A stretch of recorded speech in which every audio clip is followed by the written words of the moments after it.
Hello friends, how are you. आप सभी का मेरे चैनल में दिल से स्वागत है। आज मैं आपको अपनी हरिद्वार टूर का वर्णन बताऊंगी। हालांकि मैंने अपनी स्टूडेंट लाइफ में कभी टूर का आनंद नहीं उठाया, पर अब साल में एक दो यात्रा परिवार सहित कर ही लेती हूँ। मेरे पिताजी को ना ही तो ज़्यादा घूमने का शौक़ था और ना ही उनकी अर्निंग इतनी ज़्यादा थी जो वो हमारे शौक़ पूरे कर पाते। वह अम्बेडकरवादी विचारधारा के थे। उनका मानना था कि पुराना कोट पहनो पर बच्चों को पढ़ाओ, आधी रोटी खाओ पर बच्चों को ज़रूर पढ़ाओ।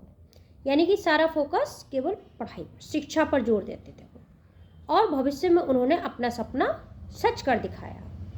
अपनी छोटी सी टेलरिंग की शॉप थी उनकी। टेलरिंग की इनकम से 4 बच्चों को अच्छा पढ़ा लिखा कर नौकरी पर लगवा दिया। दोनों बेटी टीचर तथा दोनों बेटे इंजीनियर बनाकर उनकी ज़िंदगी भर की तपस्या सफल हुई। लेकिन अब हमें लगता है कि कभी कभी पर्यटन करने से बच्चों की नॉलेज में भी इजाफा होता है, यानी बढ़ती है, जिसके बारे में वह पुस्तकों में पढ़ते हैं। अगर हूबहू वही चीज़ उनके सामने हो तो वह बिना रट्टा मारे उसके बारे में बहुत कुछ हासिल कर सकते हैं। काफ़ी जानकारी उन्हें हो जाती है।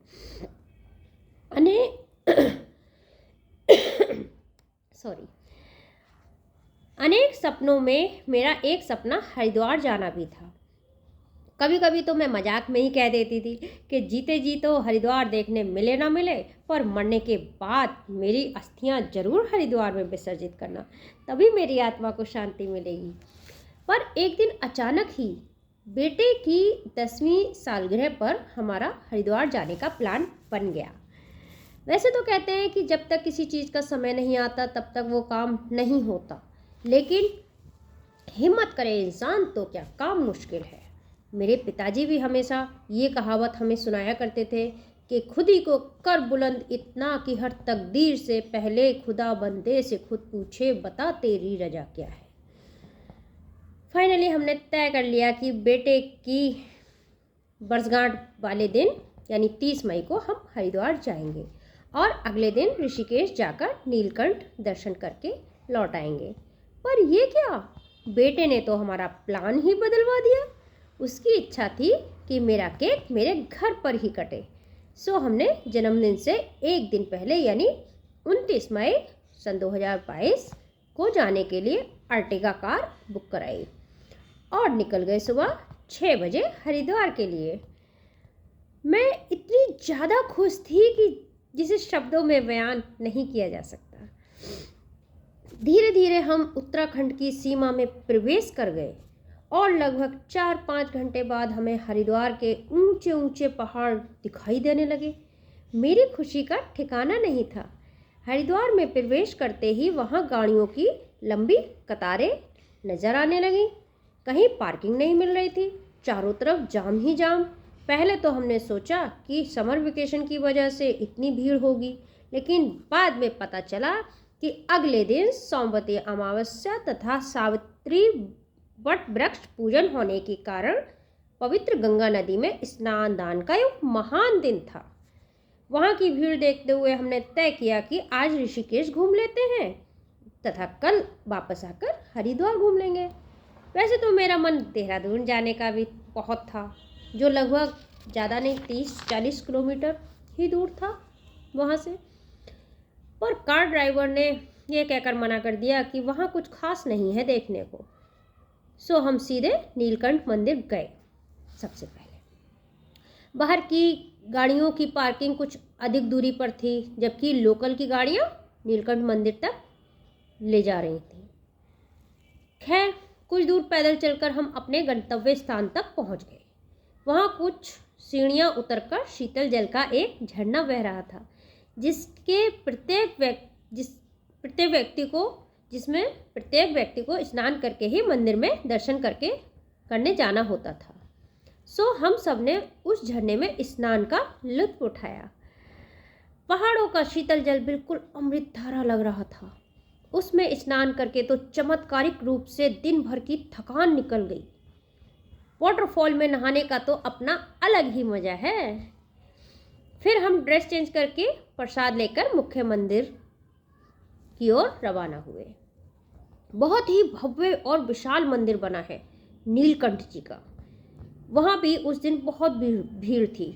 हमने दर्शन किए और फिर एक रेस्टोरेंट में जलपान किया और थोड़ी देर विश्राम करने के बाद हम हरिद्वार के लिए निकल पड़े। दिन छिप गया था, रास्ता सुनसान था और पहाड़ी इलाकों में जगह जगह नोटिस बोर्ड लगे थे, जंगली जानवरों से सावधान, कहीं टाइगर से, कहीं एलिफेंट से, और काफ़ी जंगली जानवरों का डर था। अब मुझे तो बहुत डर लग रहा था, लेकिन भगवान का नाम लेते लेते रास्ता पार हो ही गया और हम हरिद्वार वापस आ गए। हमें रुकने के लिए होटल लेना था, पर अब वहाँ तो उस दिन सब पहले से ही बुक हो चुके थे। इतनी भीड़ थी वहाँ पे उस दिन, बहुत ज़्यादा, और वो भी दुगनी चौगनी कीमतों पर बुकिंग चल रही थी। अब हमें फिक्र होने लगी कि बच्चों के साथ सारी रात कहाँ बिताई जाएगी। मैंने कहा, भगवान पर भरोसा रखो, कोई ना कोई रास्ता ज़रूर निकल आएगा। कभी भी मैं विषम परिस्थितियों में अपना धैर्य नहीं खोती हूँ और भगवान पे भरोसा होता है और मेरे साथ सब कुछ अच्छा ही होता है। तभी कुछ देर बाद एक आदमी आया और पूछने लगा कि आपको होटल की ज़रूरत है क्या? हमारी खुशी का ठिकाना न रहा। उसने कहा कि मैं पहले दिखा देता हूँ आपको होटल, और अगर पसंद आए तो ले लेना। वह एक एजेंट था शायद। वह मेरे हस्बैंड को ले गया स्कूटी पर बैठाकर।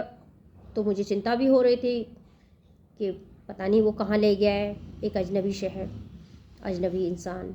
पर कुछ ही देर में वो दोनों वापस आ गए और फाइनली हमें होटल में एसी रूम मिल गया। वैसे मेरी बेटी की भी बड़ी इच्छा थी कि हम किसी लग्जरी होटल में रुकें, और जो कि ईश्वर ने पूरी करा दी।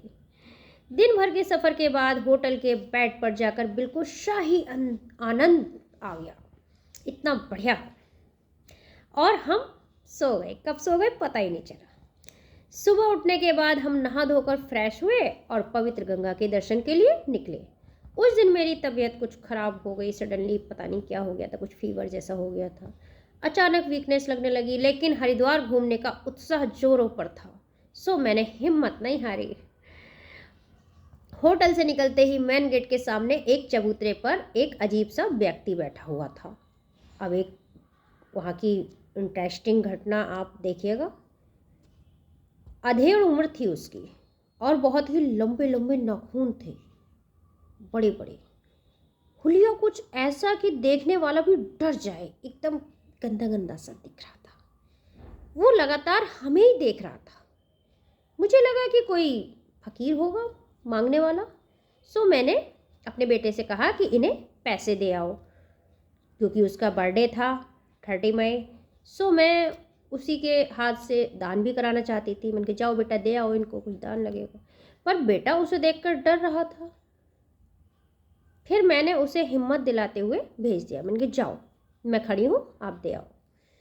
पैसे लेते ही वो तो अंग्रेजी में बर्थडे विशिंग सॉन्ग गाने लगा, हैप्पी बर्थडे टू यू, और पता नहीं क्या क्या मतलब इंग्लिश में इतना अच्छा उसने गाया कि देख के हम सब हैरान हो गए।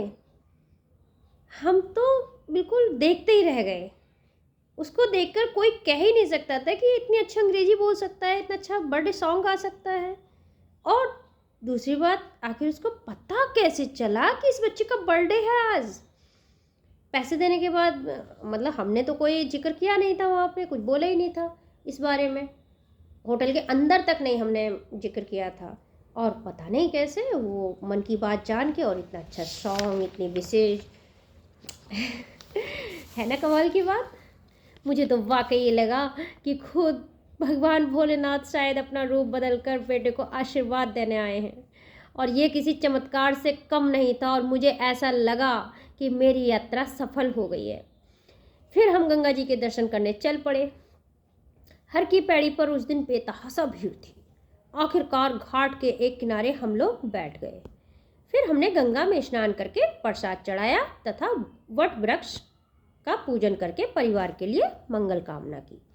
वैसे तो हमने गढ़मुक्तेश्वर में गंगा के कई बार दर्शन किए हुए हैं, लेकिन हरिद्वार में गंगा दर्शन का मेरा पहला अवसर था। फिर हमने अब स्मृति के रूप में, यादगार के रूप में अपने हरिद्वार से कुछ शॉपिंग की और फिर हम भारत माता मंदिर दर्शन करने चल पड़े। वाह, बहुत ही खूबसूरत मंदिर है, कई मंजिला इमारत है ये। इसकी शोभा तो वाकई देखने योग्य है। ऐसा अद्भुत नज़ारा देखकर हम हैरान थे। बहुत शांति मिलती है मन को।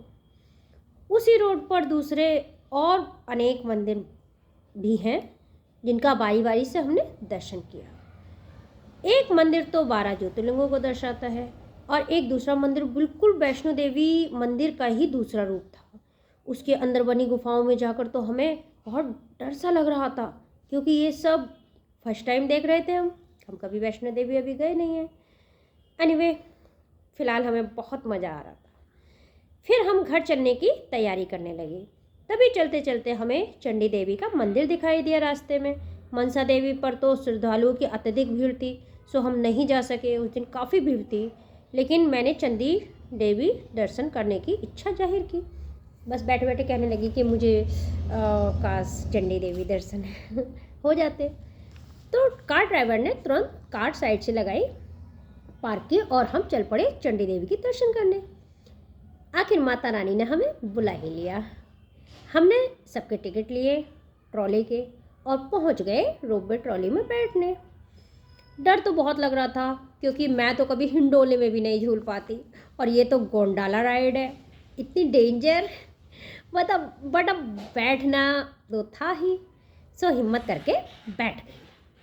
जैसे जैसे राइड आगे बढ़ी, मेरे तो दिल की धड़कनें बढ़ने लगी। डर के मारे मैंने तो अपनी आंखें बंद कर ली, और क्योंकि हम बहुत ऊंचाई पर चल रहे थे और नीचे देखते थे तो एकदम गहरी गहरी खाइयाँ, इतना डरावना सीन था।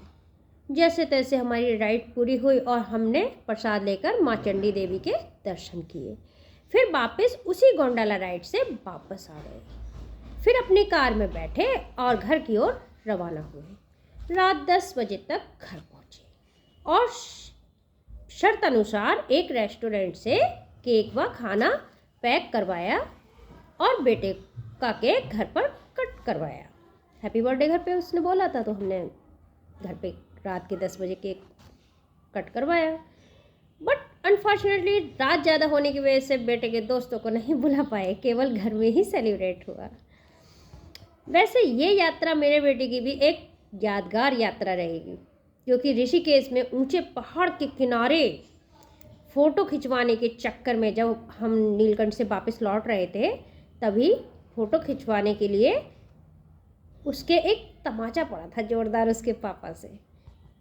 और वो क्यों पड़ा था, उसकी एक वजह थी। नीचे बहुत गहरी खाइयाँ थीं और बेटे का अगर एक कदम भी और पीछे चला जाता तो अनर्थ हो जाता। आप सोच सकते हैं क्या होता। लेकिन उसे इसका अंदाज़ा नहीं था। उसे तो नीचे खाइयों में बने बने छोटे छोटे घर दिखाई दे रहे थे, तो वो कह रहा था कि मैं किसी घर में गिर जाता, फिर मैं देखता उस घर में कौन रहता है। इस तरह से उसकी बातें बहुत फ़नी लग रही थी और वो अपनी कुछ बहादुरी भी दिखा रहा था, और उसे पता ही नहीं था कि उसकी जिद हमें कितनी भारी पड़ जाती। अपने पापा का थप्पड़ खाकर ही उसे अकल आई कि मुझे ज़्यादा किनारे खड़े होकर फ़ोटो नहीं खिंचवाना है। कहने से मान नहीं रहा था, तो एक लगाना पड़ा। मुझे तो लगा जैसे भगवान भोलेनाथ ने उसे नया जीवन दे दिया हो। उस दिन तो मैं वाकई बहुत डर गई थी। तभी तो कहा है कि चाकू राखे साइयाँ मार सके ना कोई। ओके गाइस, आज के लिए सिर्फ इतना ही। कल फिर मैं आऊँगी अपनी न्यू स्टोरी के साथ। प्लीज़ अपने सुझाव मुझे ज़रूर देना कमेंट बॉक्स में लिखकर, और साथ ही ये भी बताना कि आपको किस तरह की स्टोरी पसंद है और आपने इस साल कोई यात्रा की है, अगर की है तो कहाँ की है। वीडियो अच्छा लगे तो प्लीज़ लाइक करें, शेयर करें, सब्सक्राइब करें और बेल आइकन प्रेस करें, ताकि आपको मेरे वीडियोस की नोटिफिकेशन सबसे पहले मिले। थैंक यू, धन्यवाद।